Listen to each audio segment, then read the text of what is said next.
दोस्तों, पुलवामा हमला करने वाला आदिल डार खुद भी हमले में मारा गया, पर उसके घर वाले इस बात का दुख मनाने की बजाय खुशियां मना रहे हैं। दक्षिण कश्मीर के पुलवामा जिले में काकापुरा गांव में आदिल डार के घर की दीवार पर अब भी एक AK-47 राइफल के साथ उसकी तस्वीर चिपकी हुई है, जिसे वहां के आसपास के लोग बड़े ही गर्व से देखते हैं। आसपास के लोग परिवार के प्रति संवेदना जताने के लिए वहां आते रहते हैं, पर वहां बात होती है सिर्फ और सिर्फ भारत की तबाही की। यह जगह वहां से ज्यादा दूर नहीं है जहां आदिल डार ने विस्फोटक से लदी गाड़ी से CRPF की बस में टक्कर मार दी थी और उसमें 44 जवान शहीद हो गए थे। सर्द मौसम में ठंडी से बचने के लिए घर के बाहर एक टेंट भी लगाया हुआ है। यहीं पर कई लोगों के बीच कश्मीरी पोशाक में आदिल डार का बाप गुलाम हसन डार बैठा रहता है। वहां पूरे दिन लोग एक एक करके आते रहते हैं और आकर उन्हें मुबारकबाद बोलते हैं। दोस्तों, यह गांव पहले से ही आतंकी गतिविधियों का गढ़ रहा है। यह वही जगह है जहां से लश्कर तैयबा के अबू दुजाना का ताल्लुक रहा है और हमारे सुरक्षा बलों की कार्रवाई में दुजाना यहीं मारा गया था।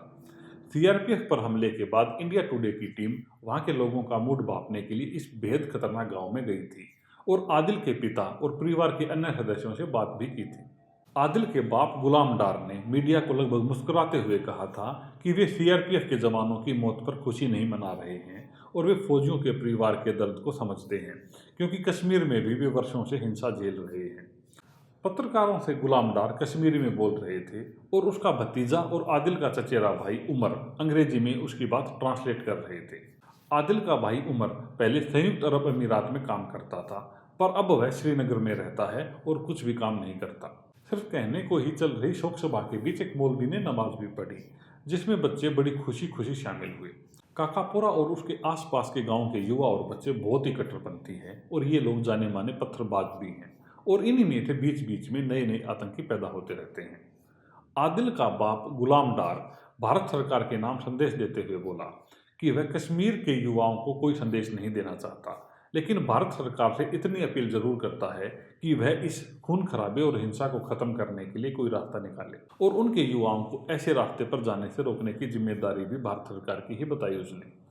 दोस्तों, बेटे के आतंकवादी बनने और फिर मारे जाने के बाद भी जो लोग खुशी मना रहे हैं, वे कैमरे के सामने ऐसे बात करते हैं जैसे उनसे बड़ा देशभक्त कोई है ही नहीं इस देश में। आदिल के बाप ने शायद फौज के डर से कहा कि पिछले साल 18 मार्च को उनका बेटा आदिल अचानक गुम हो गया था और जब बहुत ढूंढने पर भी वह नहीं मिला तो उसकी गुमशुदगी के बारे में उन्होंने दीवारों पर भी लिखवा दिया था। पर उन्हें बाद में पता चला कि उनका 20 साल का बेटा आतंकवादी बन गया है। आदिल के चचेरे भाई उमर ने बताया कि उन्होंने अपनी तरफ से कोशिश भी की थी कि वह घर आ जाए और इसके लिए उन्होंने सोशल मीडिया पर भी अपील की थी, लेकिन आदिल का कभी भी कोई जवाब नहीं आया। दोस्तों, आदिल तीसरे दर्जे का आतंकवादी था। वह पहले पत्थरबाजी करने वाले ग्रुप का भी हिस्सा रहा था, फिर वह प्रमोट होकर एक लो प्रोफाइल आतंकवादी बन गया और पिछले साल ही आतंकी संगठन में भर्ती हो गया था। वह कभी भी सुर्खियों में नहीं रहता था, इसीलिए वह सुरक्षा बलों के रडार पर भी नहीं आ पाए और शायद इसी वजह से वह इतने बड़े हमले को अंजाम देने में कामयाब रहा।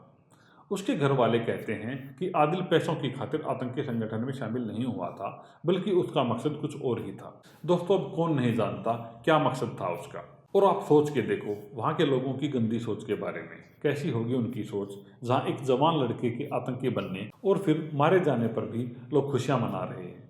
क्या इलाज है दोस्तों इन लोगों का? आप अपने विचार कमेंट बॉक्स में कमेंट करके जरूर बताइएगा। धन्यवाद।